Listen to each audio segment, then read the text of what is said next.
If you've been asking yourself, why am I burned out at work, not just tired, not just needing a weekend off, but drained in a deeper way, then this video is for you. Because most people think burnout is simply exhaustion. They assume the solution is rest, take a few days off, recharge, come back refreshed. But if you've experienced real burnout, you know something strange happens. You can rest and still feel the same resistance when you return to work, the same heaviness, the same lack of energy, the same feeling that something about work itself has changed. So what's really going on? What if burnout isn't primarily about exhaustion at all? What if burnout is what happens when work stops feeling psychologically safe to engage with? In this video, I want to explain what burnout actually is, why it often appears around meaningful work, and why understanding the safety signal inside your nervous system completely changes how you recover from it. Because once you understand this shift, burnout stops feeling like a personal failure and starts making a lot more sense. And stay with me until the end, because I'll show you the moment most people unknowingly turn normal stress into burnout. Burnout rarely appears suddenly. Most people experience it gradually. At first, work just feels stressful. Deadlines increase, expectations rise, responsibility grows. You push through it because pressure is often normalized in modern work. But over time, something changes. Tasks that once felt engaging begin to feel heavy. Focus becomes harder, motivation drops, and eventually you reach a point where you start asking, why am I burned out at work? At that moment, many people assume the answer is simple. They think they're exhausted. But exhaustion is only part of the picture. Normal exhaustion happens when you've spent energy. You rest, energy returns. Burnout behaves differently. You rest, but the resistance remains. The thought of returning to work still creates tension. Even simple tasks can feel difficult to start. That's because burnout isn't only about energy, it's about how your nervous system now interprets the environment you're working in. Your nervous system constantly asks a simple question: is this situation safe enough for engagement? When the answer is yes, your brain supports focus, creativity, problem solving. But when the answer becomes uncertain, something else happens. Your nervous system shifts towards protection, and protection changes how your brain experiences work. Tasks that once felt neutral can start to feel heavy.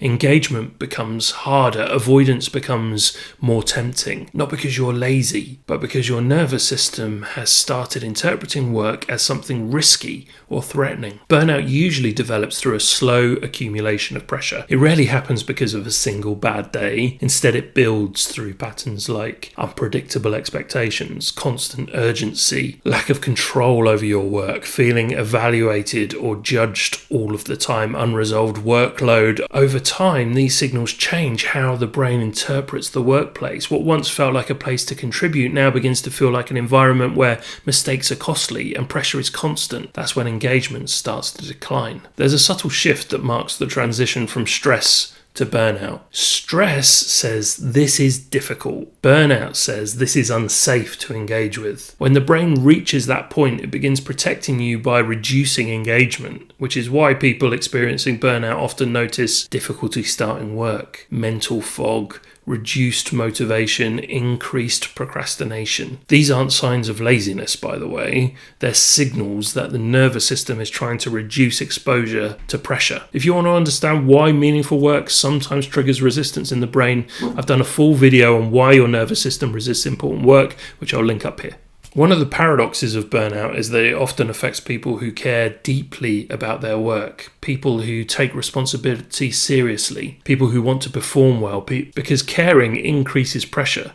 The more meaning you attach to the work, the higher the stakes feel. Your nervous system notices those stakes, and when pressure stays high for long enough, protection eventually replaces engagement. If burnout were only exhaustion, rest would fully resolve it, wouldn't it? But many people discover that after time away from work, the same resistance appears when they return. That's because the nervous system remembers environments that previously felt unsafe. Returning to the same environment can reactivate the same protective response, which is why burnout recovery requires something deeper than rest. It requires restoring the sense of safety around work itself. I've also made a video explaining why stress and motivation behave very differently than people expect, which I'll link up here and in the description if you want to understand how pressure affects engagement. When burnout is linked to loss of safety, recovery begins by reducing pressure signals. So that might involve reducing cognitive load, clarifying expectations, creating smaller entry points into work, allowing imperfect progress. These shifts help the nervous system to relearn that engagement is safe again. When that happens, something interesting occurs.